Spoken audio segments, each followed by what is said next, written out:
une diversification des espaces et des acteurs de la production, cours 2. Dans le cours précédent, nous avons vu comment l'impact de la globalisation sur l'espace productif local. On a d'ailleurs parlé de glocalisation, c'est un mot valise créé à partir de globalisation et de localisation, pour désigner l'aménagement ou le réaménagement du territoire sous l'effet des technologies de l'information. Et la Silicon Valley était un cas typique de ce processus de glocalisation. Mais maintenant, nous allons voir les impacts de la globalisation à l'échelle non plus locale, mais mondiale. La première question que vous deviez répondre, on peut mélanger la 7 et la 8, c'est quels sont les espaces de production nécessaires à la fabrication du bouton Home d'un iPhone. Alors, il fallait mieux privilégier la réalisation d'un schéma ou d'un croquis simple, et faire attention car dans la question, on parle des espaces de production et non pas des espaces de vente. On pouvait distinguer 4 types d'espaces. Tout d'abord, l'espace de conception, les espaces de fabrication, les espaces d'assemblage et les espaces de production de matières premières. Les espaces de conception ne sont pas clairement désignés dans ce texte, mais on les connaissait grâce au début de l'étude de cas. Il s'agit donc de Cupertino en Californie, États-Unis. Sur les téléphones portables, par le passé, on parlait de Designed in California. Ensuite, donc, on met un carré violet, et on n'oublie pas l'Alaska. Ensuite, nous avions l'espace de fabrication en rouge. Alors, c'est des fabrications plus ou moins élaborées. On fabrique des saphirs artificiels en Chine. On a de la fabrication d'autres composants à Taïwan, à Shanghai, en Europe, au Japon. Nous avons également les espaces d'assemblage. Alors on dit clairement dans le texte qu'il y a un espace d'assemblage, c'est-à-dire assembler les différentes parties qui sont fabriquées de par le monde. Vous avez Shenzhen, Guangzhou, et là on peut mettre ça en orange, c'est une activité qui rapporte un petit peu moins. Et pour terminer, nous avons les espaces de production de matières premières, que l'on appelle matières brutes dans le document, que nous pouvions indiquer en jaune. Il s'agit de la Chine et de la Californie. Par le passé, Apple allait chercher une partie de sa matière brute en Afrique centrale. Mettons cette carte, ce schéma en perspective. En fait, la mondialisation n'a eu de cesse de recomposer les espaces productifs. Elle a notamment produit ce qu'on appelle la Division internationale du travail, la DIT. Jusqu'aux années 1970 environ, le monde était divisé en deux. Il y avait une division en deux, une division internationale du monde en deux. On avait d'un côté les colonies, qui sont devenues ensuite les pays du tiers-monde, dont les espaces productifs étaient destinés à la production agricole et ou de matières premières, alors que les pays développés, dits du premier ou deuxième monde durant la guerre froide, produisaient eux des biens élaborés et des services. Mais à partir du début de la mondialisation dans les années 80, et du début de la globalisation, cette division internationale du travail traditionnelle a été remplacée par une, j'ouvre les guillemets, nouvelle division internationale du travail, qui se caractérise, elle, par une plus grande complexité. Il n'y a plus de division en deux du travail, mais en 4 au moins, et le poids émergent de l'Asie et du concept de triade. En effet, dans la nouvelle DIT, les pays émergents se sont spécialisés dans l'industrie légère et l'assemblage, on a parlé de pays ateliers, et le monde est donc dominé par les 3 pôles que sont l'Amérique du Nord, l'Europe de l'Ouest et l'Asie de l'Est. Les FTN, comme Apple, ont été des acteurs importants de cette recomposition des espaces productifs à l'échelle mondiale. La Silicon Valley, naturellement, est un pôle de commandement mondial. En 2018, les 23 plus grandes firmes de la Silicon Valley emploient à peu près 112 000 salariés localement. Mais elles gèrent plus d'1 200 000 salariés directs dans le monde. Ensuite, il faut donc en venir au concept de ce qu'on appelle la chaîne de valeur ajoutée. Et en fait, cette chaîne de valeur ajoutée, elle recouvre les différentes étapes de la production d'un bien au sein d'une entreprise. Apple a ainsi élaboré une chaîne de valeur ajoutée pour fabriquer son iPhone. Elle a décidé ensuite, comme les autres FTN le font, quelle partie de la production devait être interne à l'entreprise ou externe en faisant appel à des fournisseurs. Il y en a une vingtaine, comme on l'a vu dans le texte, pour produire des iPhone 6S, ou des entreprises sous-traitantes comme Foxconn en Chine qui assemblent les smartphones. Donc l'élaboration de cette chaîne de valeur ajoutée aboutit à la mise en place d'un vrai système productif au niveau géographique, c'est-à-dire la mise en relation de différents espaces productifs pour produire un bien et un service.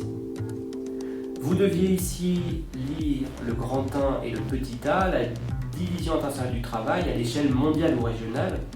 La seule chose que l'on peut dire, c'est qu'il s'agit en fait dans ce petit a d'une mise en perspective à l'échelle mondiale. Et à la fin, je vous donne quelques chiffres, mais surtout je vous explique quelque chose concernant l'entreprise Toyota. Vous avez certains produits qui sont des produits made in monde, c'est-à-dire que la chaîne de valeur ajoutée a été pensée par l'entreprise à l'échelle mondiale. Mais vous avez d'autres FTN qui privilégient une autre organisation de leur système productif à l'échelle régionale. Alors ce ne sont pas des petites régions, ce sont des régions mondiales. Et donc des entreprises comme Toyota organisent leur système productif non pas à l'échelle du monde, mais à l'échelle de régions mondiales.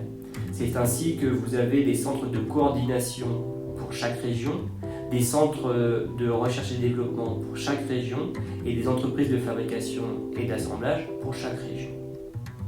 Alors comment les entreprises, les FTN, choisissent-elles la localisation de leurs activités, des activités de chaque étape de la chaîne de la valeur ajoutée?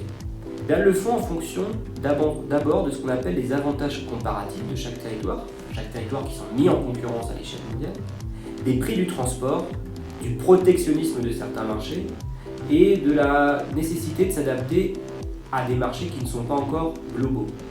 Prenons un cas, bien sûr des produits comme l'iPhone sont les mêmes partout dans le monde, mais on ne vend pas encore exactement les mêmes Volkswagen partout dans le monde.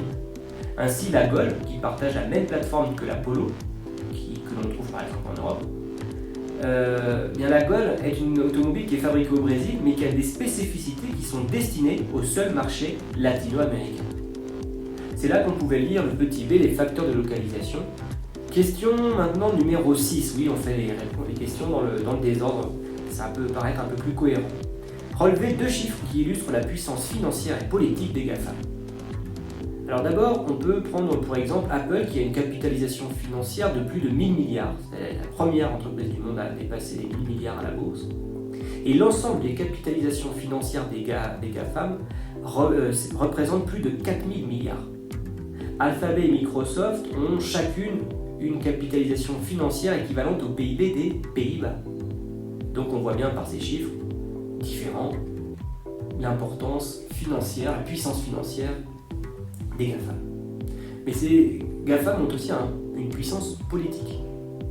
Je peux citer l'article GAFAM de Wikipédia de 2019.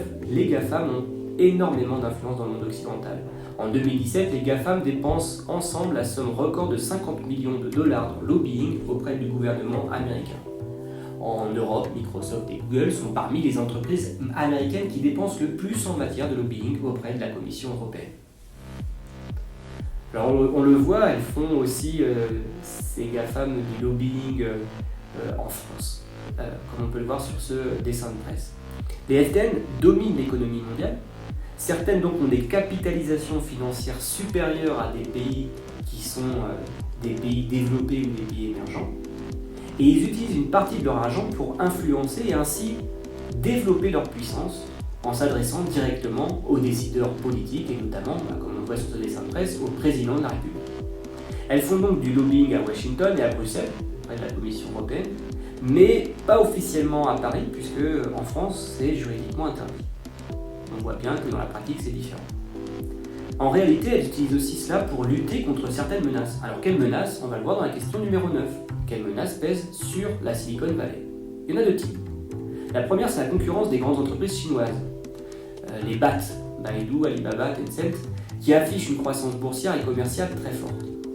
La deuxième menace, ce sont les délocalisations des startups et des employés très qualifiés de la Silicon Valley vers de nouveaux espaces de production, elsewhere, comme on dit, n'importe où, sur la une de ce magazine. Alors, mettons tout ça en perspective.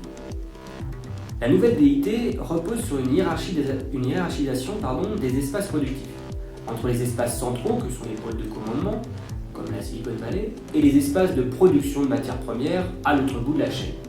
Ceci crée bien sûr des relations asymétriques entre les États, entre les sièges sociaux des FTN et leurs filiales, ou leurs fournisseurs, ou leurs sous-traitants. En outre, vous comprenez bien que les bénéfices, quand ils existent, sont inégaux pour chaque territoire en fonction de la partie de la chaîne de valeur qui le concerne. Certains gouvernements, donc certains patrons de PME, s'en plaignent et savent que cette division internationale du travail n'est pas figée dans le temps. Faisons un petit peu d'histoire. Certains pays tentent de changer de place dans la DIT, à l'instar du Japon dans les années 1960-1970, puis des 4 dragons asiatiques, c'est une expression qui servait à nommer Hong Kong, Taïwan, Singapour et la Corée du Sud. C'est-à-dire des pays pauvres qui sont devenus et qui sont considérés aujourd'hui comme des pays développés. Prenons le cas de Taïwan. Taïwan a mis en avant ses avantages comparatifs pour attirer les capitaux, les emplois, les savoir-faire technologiques, ce qui lui a permis de se doter d'espaces industriels de sous-traitance au départ, mais ces espaces industriels sont passés de la sous-traitance à la fabrication, puis à la conception de produits toujours plus élaborés. Prenons un deuxième exemple. En Corée du Sud, Samsung a changé de stratégie en 1995 en décidant de produire elle-même les composants dont elle avait besoin pour faire ses téléphones mobiles, mais aussi de vendre ces composants à ses concurrents. Ainsi, Samsung gagnait de l'argent lors de la vente de ses propres téléphones, mais aussi lors de la vente des téléphones de ses propres concurrents comme Apple. Et Samsung a ensuite pu, grâce à cet argent, développer de plus en plus sa politique de conception, ses espaces productifs de conception. Au point que, en 2018, Samsung est le premier possesseur de brevets aux États-Unis. Donc, on voit bien qu'il n'y a pas de place figée dans la DIT, même s'il est très difficile de changer de place. Donc, beaucoup de pays dans le monde ont voulu copier le modèle du Japon et des 4 dragons asiatiques. C'est le cas des 5 bébés tigres, entre guillemets, la Thaïlande, la Malaisie, l'Indonésie, les Philippines, notamment. Des jaguars en Amérique, le Mexique, le Chili, l'Argentine, la Colombie, ou bien la Turquie par exemple en Europe. Parmi ces pays émergents, 5 ont une place particulière de par leur superficie, leur démographie, leur économie, ce sont les BRICS, Brésil, Russie, Inde, Chine, Afrique du Sud. Et parmi ces puissances émergentes, qui ont connu des hauts et des bas depuis la crise de 2007-2008 surtout, la Chine se démarque. La Chine a réussi à adapter la méthode du Japon et des dragons asiatiques. Depuis les années 80, les Chinois ont bénéficié de délocalisation d'entreprises d'assemblage et de fabrication venant d'Amérique du Nord et d'Europe de l'Ouest en Chine. Mais la Chine ne s'est pas contentée de rester l'atelier du monde. Elle dispose de tous les types d'espaces productifs aujourd'hui. En plus de la production de biens et de services de plus en plus élaborés, elle extrait des matières premières, comme 90% des terres rares à l'échelle mondiale. D'ailleurs, la Chine possède la moitié des réserves mondiales de ces terres rares, qui sont utiles et utilisées pour fabriquer des aimants miniatures que l'on retrouve dans la téléphonie, les voitures électriques, les éoliennes, etc. etc. Pékin a enfin développé les capacités de conception du pays. Il y a 10 ans, le quartier de Pékin qu'on appelle Zhongguancun est passé d'un espace productif basé sur la contrefaçon de la recherche et des réseaux sociaux états-uniens à espace productif surnommé Silicon Valley chinoise. Donc actuellement, on rentre peut-être dans une nouvelle phase en fait, de la globalisation, avec 2 nouveaux phénomènes. D'abord, les BAT sont devenus les principaux concurrents des GAFA. Même Facebook s'est mis à copier le WeChat de Tencent. Donc la globalisation initiée par les anglo-saxons voit son centre de gravité changer et passer des pôles américains, nord-américains et ouest-européens à un centre du monde fixé en Asie de l'Est. En outre, et c'est le deuxième phénomène qui change, les délocalisations ne concernent plus seulement la production de biens, mais la production également de services. Certaines entreprises de la Silicon Valley délocalisent des services maintenant partout dans le monde. Iloan, qui est situé juste à côté de la Silicon Valley, et qui est spécialisé dans les dossiers de crédit en ligne, les crédits bancaires en ligne, demande à ses clients maintenant s'ils veulent que leur dossier soit traité aux États-Unis ou en Inde, avec des coûts plus faibles. Vous deviez lire ensuite, donc la petit c, une hiérarchisation des espaces productifs sous tension.